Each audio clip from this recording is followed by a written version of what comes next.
kasama natin ngayon ang, ang mga Sangre! Yes! Dito sina Sangre, Flamara, Dea, at Adamos. O, di ba? O, daming mahal na, may nagmamahal sa mga Mahal lang, Sangre. tumingin ka na agad sa akin. Ayun, Martin. nakakaloka yan. Charot lang. Okay. Hindi, friend ko to si Martin. Oo. Yun nga. Friends tayo. Oh, di ko tuloy For now, nasabi. for now. For now. For later. For now and for later. Kaloka. Mag-work ka, Kaya Martin. na kapag gusto sabi, Abisala Eshma. Abisala. Eshma. Abisala. Ayan. Kamusta yung pakiramdam nyo na collab nyo yung mga 2016 na Sangre? Siyempre, nakaka-proud na nakasama namin silang mag-perform. Hindi namin inakala na mangyayari tong pagkakataon na ito na makakasama namin yung mga 2016 Sangre and to be able na makapag-perform with them in front of our bosses and the artist of GMA. Talagang kakaibang experience na hindi namin malilimutan. Si Adamos, ang daming gusto sabihin. Marami talaga. Ano yan, Adamos? Siyempre, nakakamangha kasi simula pa lang nung umpisa, 2005, hanggang 2016, napanood ko yung Encantada talaga.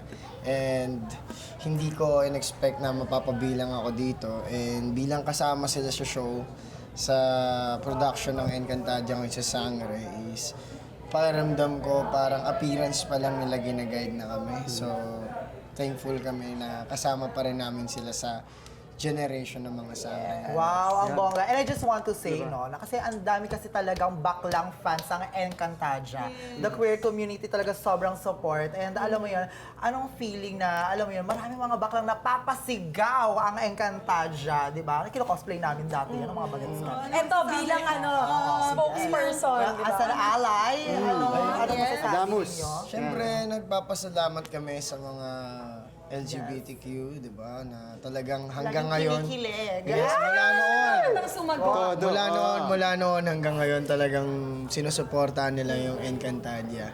Kaya masaya kami na napapasaya namin silang lahat. Siyempre, lahat ng Encantadix, lahat ng ginagawa namin laging para sa inyo. Totoo. Perfect. Tsaka ako personally, nakikita ko yung mga Encantadix natin na ginagaya yung mga costume namin. Yung Yes. creativity nila, kumbaga nagkakaroon sila ng outlet para ma-showcase nila yun. And I'm so happy and I'm so proud na lahat ng mga kapuso natin na Encantadix ay talagang naging patient sila sa paghihintay para sa Encantadia Chronicles Sangre. At ito na po yung alay namin para sa inyo. Yes, ang alay ng mga allies. Pasabog! Ganda. Ano pa, bukod sa Sangre, ang laking show na nito, meron pa ba kayong ginagawa? Stars on the floor! Yes! Yun pa mga kapuso, sa lahat po ng mga mananayo at sa mga hindi rin mananayo, sana po ay masuportahan at mapanood niyo po ang Stars on the Floor, 7:15 p.m. Saturday. At ang TikTok Lock every Mondays to Fridays, 11:15 a.m. Ayan, plakado. At syempre, panoorin din po sana ninyo ang Encantadia Chronicles Sangre. Ongoing po ang show namin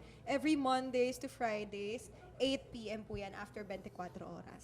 Avisala Eshma. At gusto ko lang pong sabihin na nasabi na lahat ni Faith ang ating mga gustong sabihin. Kaya kami po ay magpapaalam na sa inyo. Marami pong salamat. At yun, Encantadia, secto. gabi-gabi. Palakpakan naman natin ang mga Pero Sangre. bago muna sila Thank you. umalis, Sige. patingin naman kami ng pag gano'n ng ano. Ay! Pag naman sa brilyante. Oh. Yes! Ay, Uy! Ayan, Tatanggapin ko yan. thank you so much, Thank you, mga Sangre. Thank you so much po! Mwah, mwah. O, tuloy na ang party. Pasabog.